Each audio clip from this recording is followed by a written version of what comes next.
What's up, guys? Back again. We have another episode of Consumed, and on this one, we're going to be talking about another Amazon brick and mortar concept. If you guys have followed me in some of my videos, you guys saw last week, I actually put another Consumed episode around Amazon Go, which is kind of their convenience grocery concept that is trying to checkout lists or cashier lists, and they were talking about opening up 3,000 of these locations in the next 3 years. In similar kind of Amazon fashion, they're always kind of innovating and definitely throwing ideas out there. They decided to launch another brick and mortar concept called Amazon 4-Star. And Amazon 4-Star is kind of exactly what you guys would think it means.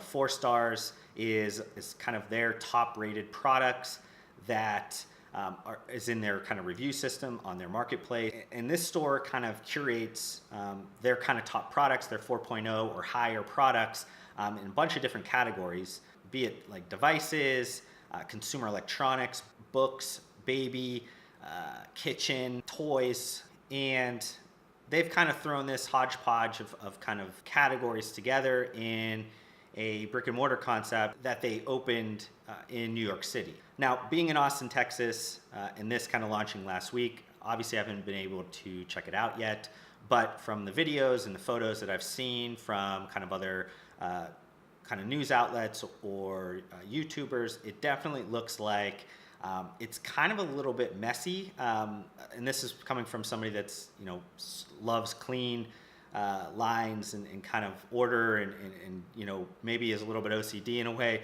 So when I kind of looked at pictures and things look to be extremely like cluttered to me. But the more that I kind of thought about it, it makes sense why kind of Amazon did it this way.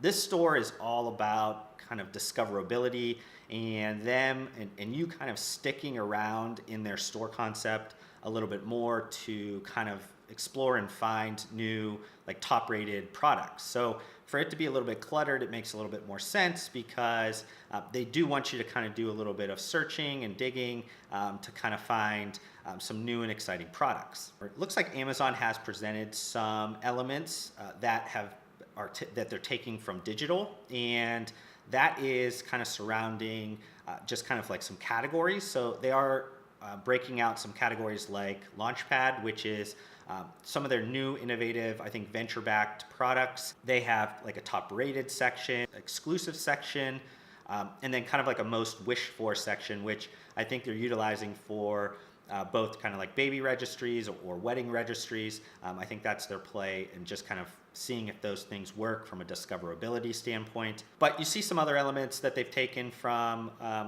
Amazon.com. Obviously, the Prime element and the Prime ecosystem is kind of a big deal with Amazon, and they're really showing that prominently with kind of pricing. Amazon Prime pricing is significantly different than non-Prime pricing. So, and that kind of Prime pricing is obviously a big driver to get maybe new people into the funnel, into the Prime ecosystem.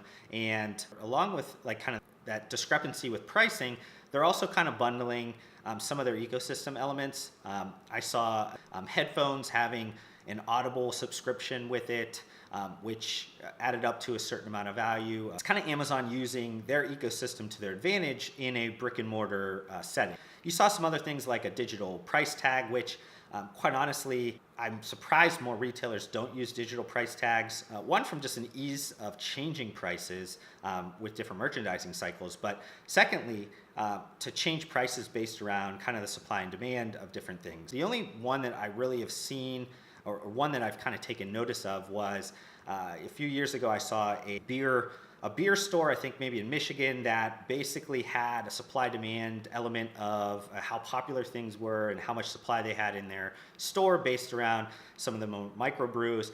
That kind of dictated pricing. So it made people not just kind of buy the most popular things all the time. It kind of drove people to some different discoverability of new kind of products or flavors of beer. So I'm actually surprised that more retailers are not moving to this digital price tagging. I think the store is probably too new to see if there's going to be some price fluctuations, but I think at this point it gives Amazon some kind of flexibility on the way that they're going to price within this brick and mortar concept. this kind of overview of the Amazon 4-star store was just a way for people that are not aware to get a little bit of understanding. And I wanted to kind of talk about this topic for a much bigger reason, and that's mostly around the idea of like social capital or social credit. You guys have heard me say those terms fairly frequently on these videos, and I don't do a good job explaining to you guys just my definition of kind of like social capital or what they call like social credit in some other applications. Social capital to me is basically the idea that, you know, transparency of ratings and feedback loops and just the transparency around kind of now social media and just everything. You know, as a consumer, you tend to have a lot more information about the entrepreneur, the business, what the business or entrepreneur stands behind, if it's social issues or political thoughts or anything. But you also have kind of feedback loops. You have millions of people that are able to review products and give honest feedback on different things. And it now kind of exposes brands to not be able to trick people in such an easy way. Though there's still some ways to game the system at this point, it's going to become less and less likely that people can game the system based around just the amount of transparency this world is kind of moving to. And a good example of this is, I guess I'll throw this in two different directions. You have kind of one in a sci-fi perspective, one that people probably watched, a show called Black Mirror on Netflix, and people probably watched the episode about kind of the social rating or social credit system that the episode surrounded, and they thought, wow, that's crazy, that's insane, that's so sci-fi, it's never going to happen. Reality check is this is happening, and it will happen a lot sooner than what you think. This is going to sound probably a little bit, off, but if you look at a social credit system in China that to be fully available by 2020, you see that governments are definitely moving towards that in a way of thoughts. And obviously I know China is a much different government than the United States, but I think China is not so crazy in the direction they're going with this. I think it's already getting implemented naturally in different countries, be it the United States. I've used the example before around just the power of influencers and how much social credit they have. Also just people getting different jobs based around how well of influence they have within their kind of world. If it's an actor because they have a bunch of influence, be it like The Rock, getting a bunch of lead roles because of how much power his brand has. So in a way, Amazon is kind of implementing this in a brick and mortar perspective. They already are implementing this in their online marketplace. Obviously, you guys know with Amazon's search algorithm, they give kind of preferential treatment to products or brands that have high-ranked products that have a certain amount of reviews at a certain average review score. So Amazon's basically taking that and providing it in a brick and mortar perspective, basically taking out the merchandising decision making and putting it in the hands of millions of people. They're basically saying if millions of people are saying that these products are great, these are products that would be great in a store. We can obviously argue like on the reviews if they're real, fake. I think at this point, like it really doesn't matter if they're real or fake. The point of it is that they matter, and they matter a ton.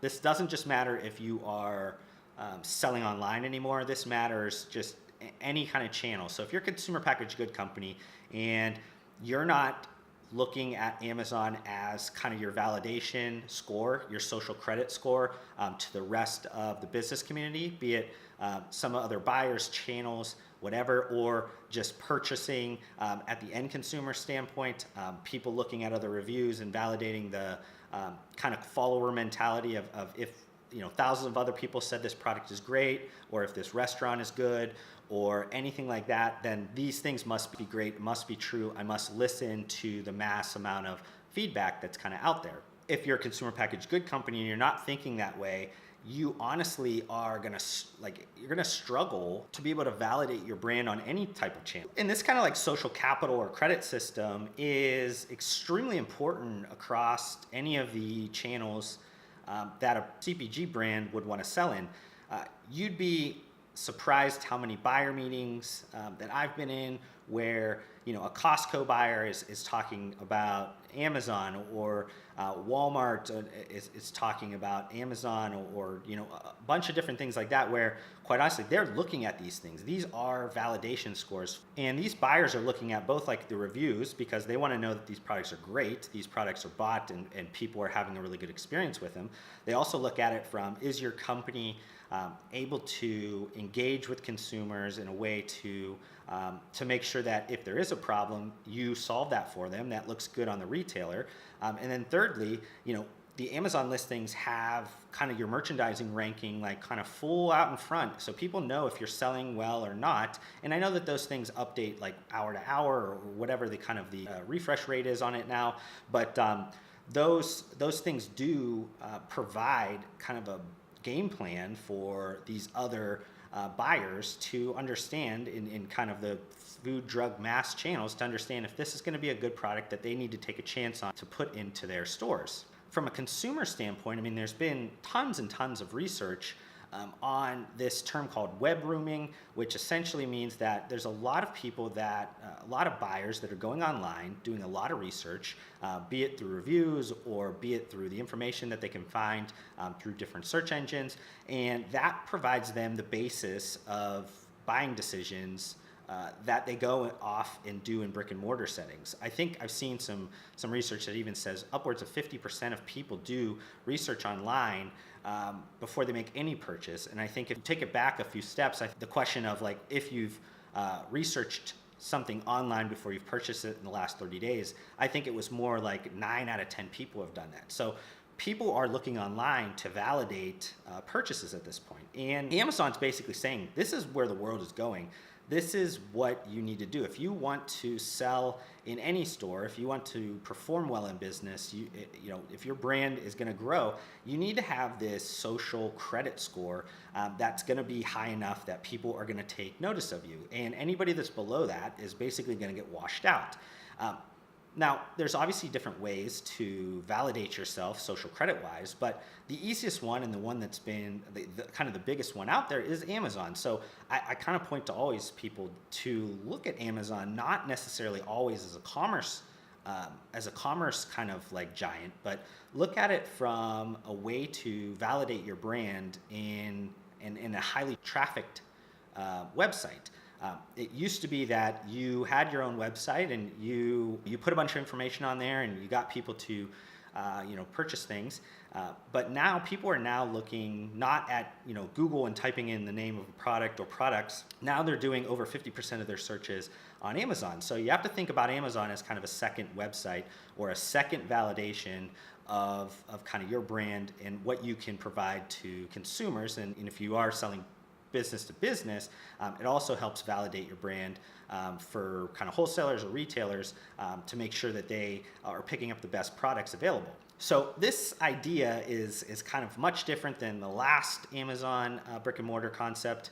That Amazon Go concept is very much rooted around the kind of value proposition of speed and convenience and getting as close to the customer as possible and whatever. Now, Amazon has multiple prongs of like their value proposition, and one of them is kind of this discoverability or this feedback loop, top-rated aspect, kind of in a way taking the search algorithm from digital and applying it in a brick and mortar setting. That's what they're doing with this Amazon 4-star store concept. So I think though this probably won't be something that Amazon scales out to hundreds and hundreds of locations. I think it's one that they're going to use as a learning kind of hub, a way that they can take elements of this that's working really well and apply it probably to a much more broad brick and mortar concept that they have kind of in the future. I think Amazon, I've said this before, Amazon's always kind of looking 3 years out. So them launching this is just kind of the stepping stone of things in the future. And this idea has been the stepping stone of multiple other kind of concepts that they've launched over the last 3 years, be it pop-up shops or some other different concepts that they've had that have shared some elements with this Amazon 4-star. So, we'll kind of see what happens with this. I was most interested in talking about this more around kind of the social credit or social capital side of this. I sometimes scream how important this is for consumer packaged goods companies to wrap their head around.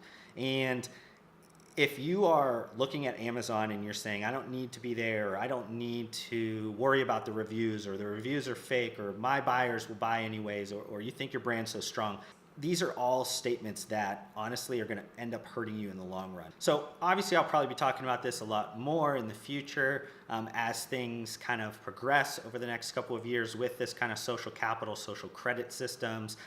If you guys are interested, I would take a look at some articles around this social credit system that's happening in China that's supposed to be ready in 2020.